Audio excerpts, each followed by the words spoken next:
নারায়ণগড়ের পর এবার আসানসোল ফেল বেহাল রাস্তার শিকার, আর সেই বেহাল রাস্তার জন্যই এক সাইকেল চালকের মৃত্যু পর্যন্ত হলো আসানসোলে। রাস্তা মেরামতের জন্য গর্তে পড়ে আসানসোলে সাইকেল চালকের মৃত্যু। আসানসোলের মিঠানি গ্রামে রাস্তা মেরামতের জন্য বিশাল বিশাল গর্ত, রাস্তায় বিশাল গর্ত আর সাইকেল চালকের মর্মান্তিক মৃত্যু সেই গর্তে পড়ে।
পানীয় জলের সমস্যা, আর এবার জনস্বাস্থ্য কারিগরি আধিকারিককে হুঁশিয়ারি দিলেন মন্ত্রী উদয়ন গুহ।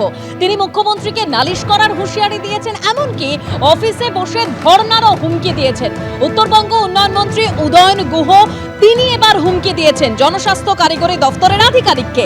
পানীয় জলের সমস্যা, তাই এই জনস্বাস্থ্য কারিগরি আধিকারিককে মন্ত্রী উদয়ন গুহ তিনি হুমকি দিয়েছেন। যেখানে যেখানে পাইপ বসেছে কত তাড়াতাড়ি জলটা দেওয়া যায় তার বন্দোবস্ত করুন, নাহলে একদম মুখ্যমন্ত্রীর সামনে আপনার মন্ত্রীকে ধরবো, তখন হইচই করে দেবো।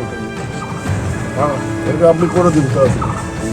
পাইপ বসে গেছে, জল আসে না, যেখানে জল আসে সেখানে ঘোলা জল আসে, এগুলো কি হচ্ছে?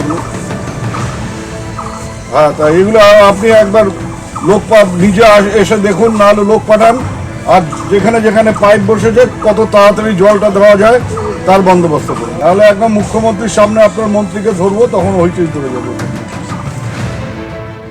পানীয় জলের তো লাইন বসেছে, এখন যে কোনো কারণেই হয়তো পাম্পের থেকে যে জলটা বেরিয়ে আসবে সেটা করতে পারেনি বা করতে মানে এখন পর্যন্ত হয়নি।